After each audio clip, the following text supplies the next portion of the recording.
Welcome to the deep dive. Yeah.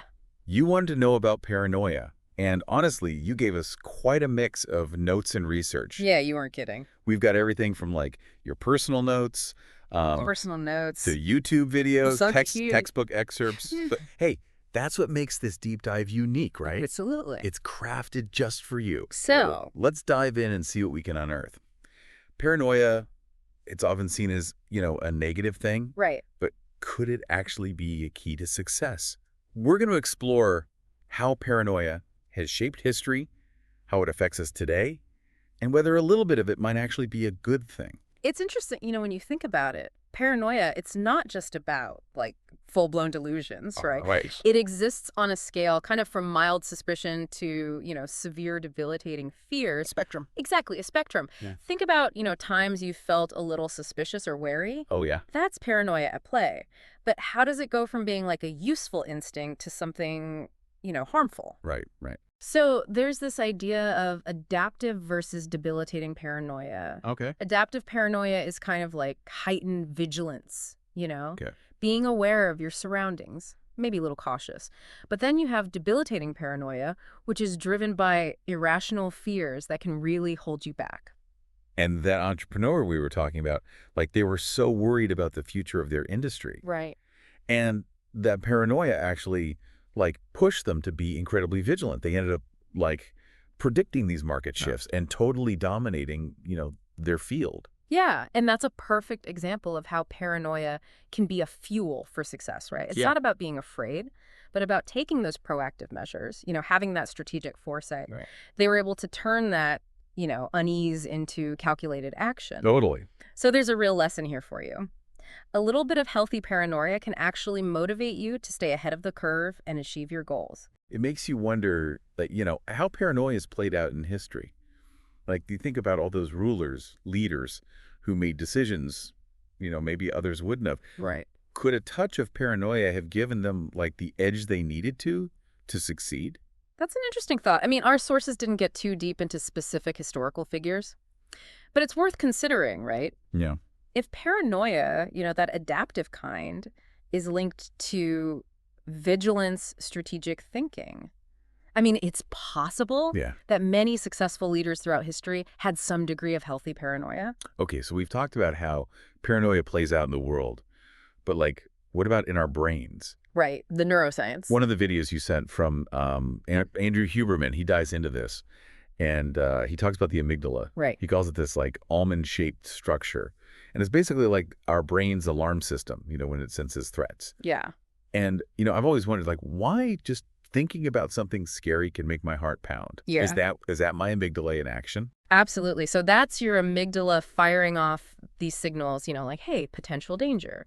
Yeah. And then connected to that is the HPA axis. Right. Think of it like the sprinkler system that, floods your body with stress hormones. Okay, got it. When that amygdala alarm goes off, so that pounding heart, yeah, that's your amygdala and your HPA axis working overtime, to prep you for action.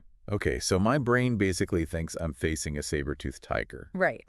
when I'm just nervous about a presentation. Exactly. That's kind of reassuring, actually. Yeah, it's just your body doing what it's supposed to do. But it brings up a good question, right? Does that mean that once, that alarm goes off, we're Yeah. stuck with that fear forever? Yeah. And that's where we get into Pavlovian conditioning Okay. and the idea of one trial learning for fear. Okay. Let's ditch that, dog and bell thing.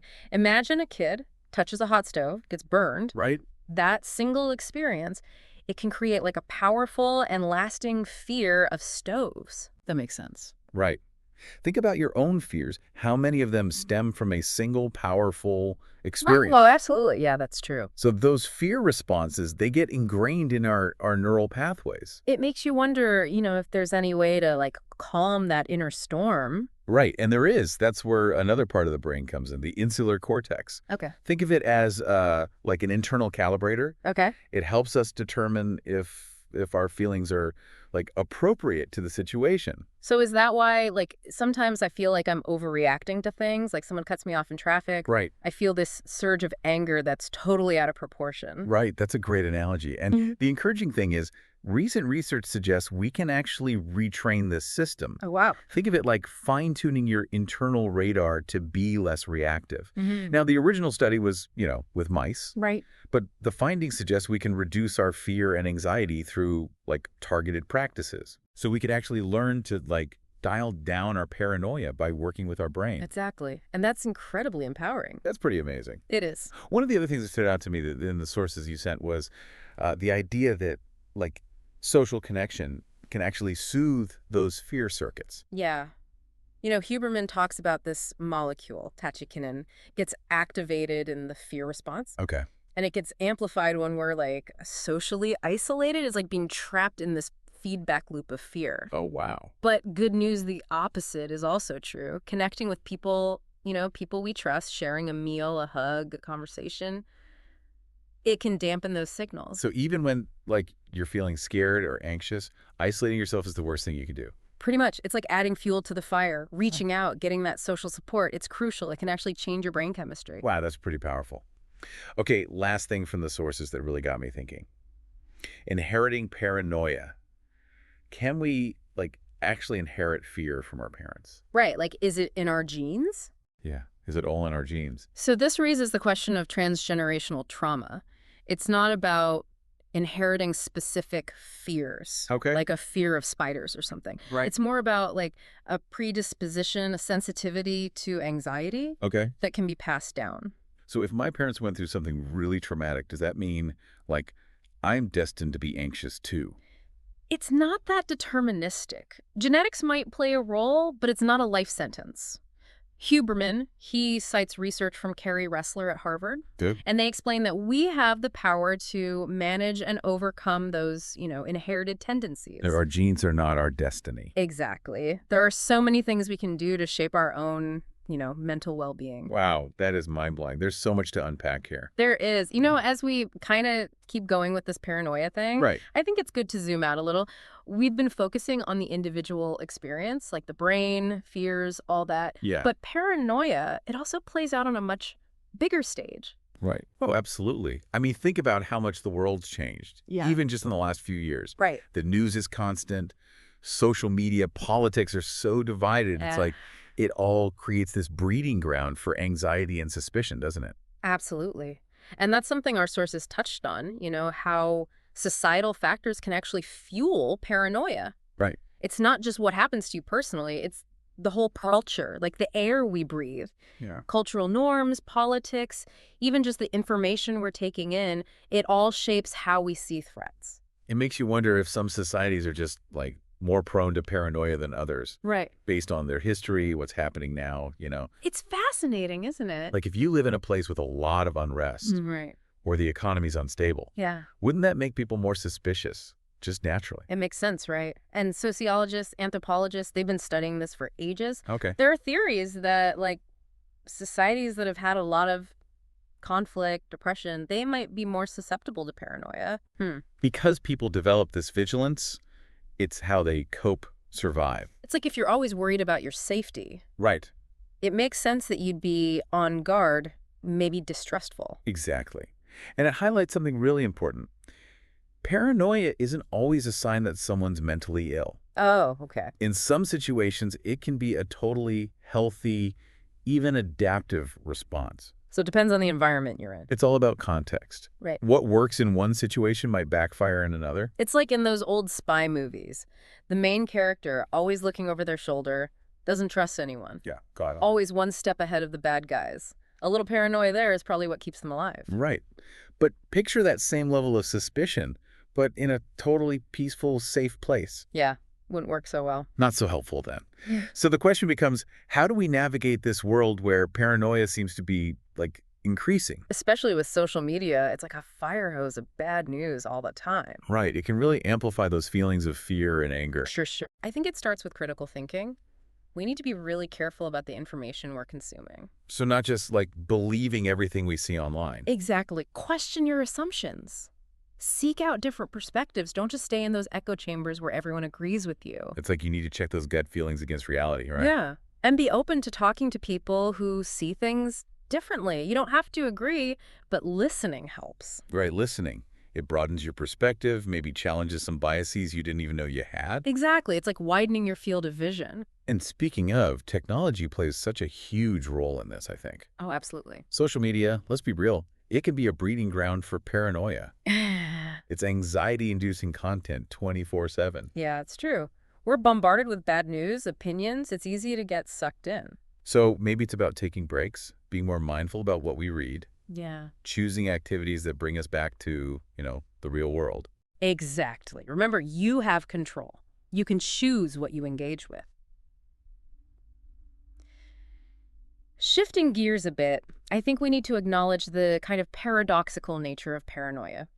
Our sources talked about this idea of paranoid survival. Hmm. They were saying that throughout history, the people who had a healthy amount of paranoia, they were often better at dealing with uncertainty and danger. Interesting. It's like they had a radar helping them see threats coming, make smart moves. Exactly. It's about using that vigilance to your advantage. And remember that entrepreneur we were discussing, worried about their industry. That paranoia, it actually fueled their creativity, led to their success. They didn't let fear stop them. They used it as fuel. So it can be a force for positive change. But I know what you're thinking. Yeah. How do we know when it's helpful and when it's gone too far? Yeah, that's what I was going to ask. How do we find that balance? What's the tipping point? That's the million-dollar question, isn't it? Yeah. And there's no easy answer, unfortunately. It's different for everyone. But one way to think about it is the paranoia leading to good actions or bad actions? So, like, if someone's paranoia is making them isolate themselves, Right. neglect their responsibilities, or doing things that are harmful, that's a sign it's a problem. Exactly. But if it's motivating them to be prepared, Right. to think strategically, protect themselves, then it might be serving a purpose. Like, too much of anything is bad. A little paranoia might be okay. Too much is toxic. It's a good way to put it, and it's important to remember paranoia exists on a spectrum. Right. For some, it's a minor annoyance. For others, it can be completely debilitating. It's probably a mix of things, right? Genetics, experiences, society. Absolutely. It's complex, so there's no one-size-fits-all solution. It's about understanding each person's situation, being empathetic. Well said. Our sources also talked about how paranoia affects our relationships. Oh, for sure. I mean, if you see the world through a lens of suspicion, Right. it makes sense that you'd question everyone's motives, even if they're close to you. Absolutely. It's like seeing hidden agendas, threats everywhere, even when there are none. You're always on edge, waiting for something bad to happen. That must be exhausting. It is, and isolating too. And the sad thing is that hypervigilance, it can actually create the very situations that people are afraid of. How so? When you project distrust onto others, they might pick up on that and react defensively. It reinforces that belief that the world is hostile. It's like a self-fulfilling prophecy then. It can be. And you get stuck in a loop of paranoia and isolation. But our sources also pointed out that it's not just personal relationships that are affected. It impacts our work lives, too. Right. Paranoia at work, it can show up in different ways. Some people become super competitive, seeing coworkers as rivals. Okay. Others might micromanage everything, questioning every decision. Like, they can't let go of control. Yeah, because if they don't, something bad will happen, right? Exactly. And it leads to tension, less productivity, people burning out. But then there's the opposite, where paranoia makes people super cautious at work. So they don't take risks. Yeah, they hold themselves back, which isn't good for their career either. It's like a lose-lose situation. It is a tough balance, and it highlights how important it is to manage those feelings so they don't sabotage us. So it sounds like paranoia can really mess with our well-being, impact in our relationships, how we work, our sense of self. It can be a big burden to carry. It's not just a fleeting emotion. It can have a real lasting effect. Absolutely. Which is why it's so important to understand the root causes of paranoia and get help when you need it. Now, we did talk about therapies earlier, Right. but I think it's worth coming back to them, specifically for paranoia. Good point. Remember that long-term potentiation, LTP, how those fear pathways in our brain get stronger. Yeah, it's like those intense experiences, they leave a mark. They make it easier to trigger those same fears later on. Exactly. But the good news is our brains can also do the opposite. Long-term depression, or LTD. Right, weakening the connections. And like we talked about, therapies like prolonged exposure therapy, cognitive processing therapy, CBT, Okay. those can help this rewiring process. So it's not about erasing the memories. No. It's more about changing how we react to them. Exactly. Those therapies help us challenge the negative thoughts, get used to things we fear. Right. It weakens the pathways that fuel the paranoia. So we have therapies. That's good. But what about stuff we can do on our own every day to manage those feelings? Right. Like if you feel that suspicion, the anxiety creeping in, are there tools to ground yourself, get back to a good place? There are. And one of the simplest but most powerful ones is mindfulness. Okay. Remember how fear makes us focus too much on what's happening inside our bodies? Yeah. It leads to more worry. You get stuck in your head. Exactly. Mindfulness can break that cycle. You learn to pay attention to right now without judgment. You notice your thoughts and feelings, but you don't get carried away by them. Just observe, let them pass. It's not about pretending you don't feel them. Yeah. It's about changing how you relate to them. Yes. Like watching clouds go by, not getting caught in the storm. I like that. And the more you practice this, the better you get at recognizing those early signs of paranoia. So you can catch it before it becomes a full-blown anxiety attack. Exactly. It's like an internal alarm system. Mindfulness can also help you be kinder to yourself, which is so important with paranoia. Right, because when you're suspicious, distrustful, it's easy to turn that inwards, blame yourself. Yeah. Mindfulness reminds us to be as kind to ourselves as we would be to a friend. Give yourself permission to feel those things. Exactly. It can be really healing. Now, besides mindfulness, there are other things we can do too. One that people don't always think about is exercise. Exercise. Really? Yeah. We know it's good for our bodies. Right. But research shows it helps our mental health too. When we move, our brain releases endorphins. Does make you feel good, right? They boost your mood, reduce anxiety. Like a natural medicine then. Exactly. And exercise can help us sleep better too, which is key for managing paranoia. Oh, that makes sense. When you're tired, everything feels worse.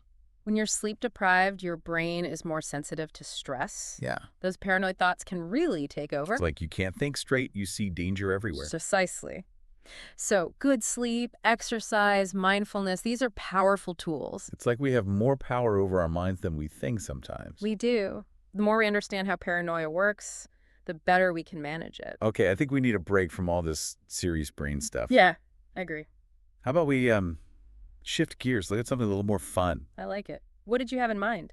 I was thinking about how paranoia shows up in pop culture all the time. Yeah. Movies, TV, books, music. Yeah. It's this theme that we're both fascinated by and scared of. It definitely grabs our attention, right? It plays on those primal fears. For sure.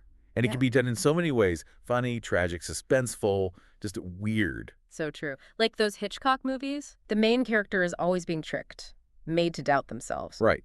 Or those comedies where everything's a misunderstanding, mistaken identities. It's chaos.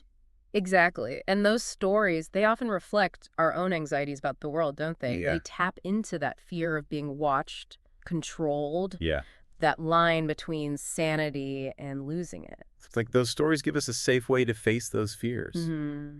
Laugh at them, feel like we've gotten it out of our system, Mm. maybe even pick up some coping strategies along the way. You know, I think you're right. Maybe by seeing paranoia in pop culture, it makes it less of a taboo topic. Yeah. It shows that we all feel that way sometimes, and it's okay to get help. It normalizes it a bit. Yeah. And it's not just fictional characters, right? Throughout history, there have been real people whose lives were shaped by paranoia. And sometimes those feelings led to amazing things. Absolutely. Think about all the inventors, entrepreneurs, artists. They challenged the way things were. Right. They thought differently, created incredible things, and a lot of times their path was marked by skepticism, questioning assumptions, seeing things in a new way. It's like their paranoia helped them spot opportunities that everyone else missed. That's a good way to put it. And their willingness to kind of embrace those different ideas, even when people doubted them, it often led to breakthroughs. It can be a double-edged sword then. It really can. Paranoia can hold you back, but it can also push you forward. Exactly. So maybe the key is finding that balance between, being vigilant, but also open-minded. Questioning things, but also being open to new possibilities. It's like being a detective, right? Gather the clues, but don't jump to conclusions. And sometimes those paranoid thoughts can actually lead to something amazing. That's true. So I think we've covered a lot in this part of our deep dive. We talked about how society influences paranoia, critical thinking, managing our time online, and the balance between helpful and harmful paranoia. Yeah, it's been quite a journey. I feel like I understand paranoia in a whole new way. I'm curious, what else do you have for us in the last part? Oh, there's more to come. We're going to get into how paranoia has shaped history, how it shows up in different personalities, and some practical tips for being resilient in a world that can feel pretty uncertain. Sounds good. I can't wait. Welcome back to the deep dive. It's been quite a ride, hasn't it? Exploring this whole world of paranoia. It has, from the, nuts and bolts of our brains to how it affects our relationships, work, even pop culture. It's amazing how many different angles there are to this. Absolutely. And as we wrap up, I keep thinking back to that question we started with.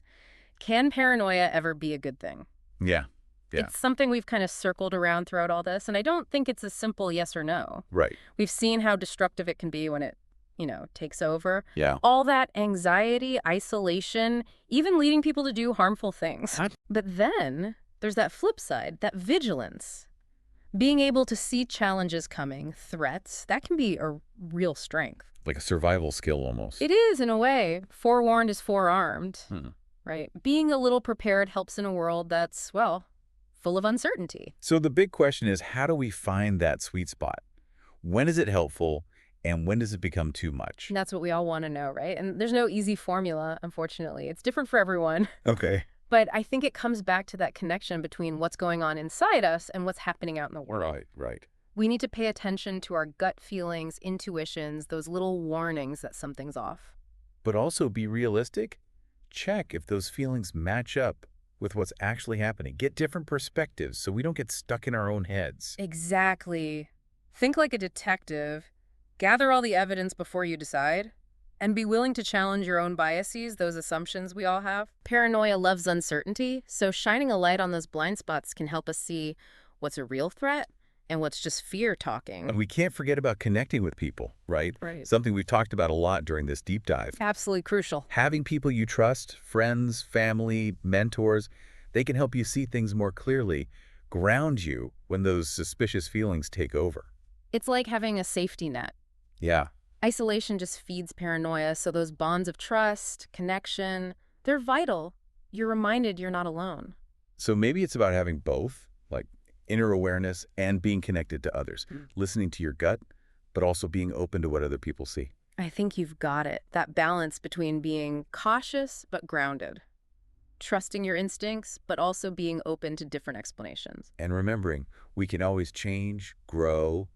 Our brains are amazing. They can adapt. They can. We can learn to manage fear, rewire those pathways, make our lives better. Well said. It's been fantastic diving into all this with you. And for you listening, I hope this deep dive has given you some valuable insights into paranoia. We've explored the good, the bad, the science behind it. Most importantly, we've given you tools and strategies to deal with it. Remember, paranoia is a spectrum. We all experience it to some degree. The key is finding that balance between healthy caution and letting fear take over. And don't be afraid to reach out for help if you need it. Absolutely. Thank you for joining us on the deep dive. We encourage you to keep exploring, asking questions, and looking for those aha moments that help you understand the world and yourself better. Until next time, keep diving deep, keep learning, and keep those curious minds engaged.